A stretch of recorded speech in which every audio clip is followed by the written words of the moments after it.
the LA Times when the mayor asked all city council members to give it up, $40 million each, to have it go back to the general fund so we could provide for services. And one of the priorities would be fire and police. So I want this concept of shared sacrifice, Mr. Huizar, and I'll even throw in the Clark's Fund. It's nice to have projects, and I believe in projects, but to be honest with you, we're going to have 40,000 felons going to be released into our communities sometime this year. So if there's shootings, ambulances are going to be a priority. So what I'm asking you, what I'm kind of like asking you is, what happens, or are you willing to look into these non-discretionary funds, off-the-book account funds, and you know the ones I'm talking about, published in the LA Times. Are you willing to use those resources to provide us our fire and police, because we're going to need it if it goes up to 45 million in 2010. I could answer that. Yes, I would, and I've done it before. But let's be clear. I may not even have access to those funds anymore. In fact, just today, the mayor vetoed 3 motions by council members who attempted to move some of their discretionary funds to some use. And he vetoed those motions because he said, whoa, wait a minute, I'm identifying that money for the budget gap. So I may not even have access to it if the mayor is not going to sign anything we do. If I say, hey, I'm going to use this discretionary fund to fund more firefighters in my district, which I'm not even sure if it's legal, but to fund more of them. But what I have done in the past is that there was an instance where Hollenbach Police Station wanted to have more patrols in a particular area because there was a lot of gang activity.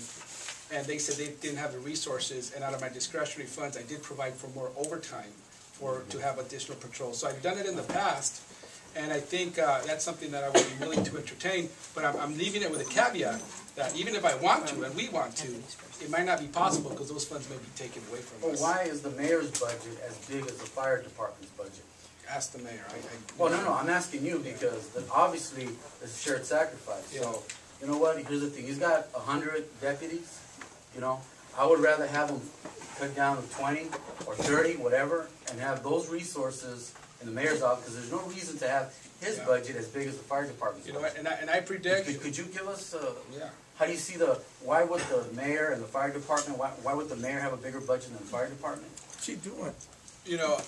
I predict, given the financial circumstances that we're in, and that the council is going to give up their own discretionary funds, that same question is going to be asked of the mayor. I predict that. But is there anything going to be done about it? Well, it's a political game down in town, that's... Anthony? Thank you so much, Mr. Robert. I hope this falls in line with the shared sacrifice and what we're all speaking about here today.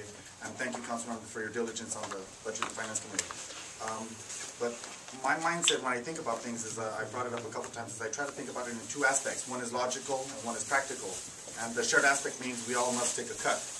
But example, if it is 10% across the board, it's, in my mind, it's like thinking, logically it sounds great, but practically it's not such a great idea. Here's an analogy, perhaps, or an example. Let's say everyone in here needs to have an amputation of a finger. Mandatory, shared sacrifice, and it's across the board. No one is relieved of it. But at that same point, you do not cut off the finger of the surgeon who's going to be doing the amputations of the rest of the crowd. That one surgeon is excluded because he must do his work. So logically, it sounds great. We have to do it across the board. Shared sacrifice for everybody. But perhaps the one individual, which is our fire department here today, is the one that's excluded because they're the ones providing the service that everyone else must take their finger off. But that surgeon is the only one who knows how to do it. You don't take the surgeon's finger away. And maybe you could think about the logical, think about the practical, That's a good point, and I commit that before I vote for the $482 million cut, I'll come back and discuss with you what the options are. Good. You'll get to see the same types of tough decisions that we all have to make because it's about priority setting, and that's why I didn't vote for these 1,000 layoffs. Not only because the priorities that were set there. I'm on budget and finance. They gave us that list that morning at that meeting. I looked at it and I said, this might be somebody else's priorities. It's not my priorities. It's not the public's priorities because the public hasn't even seen that list. So I voted no for that list until we come up with a better priority.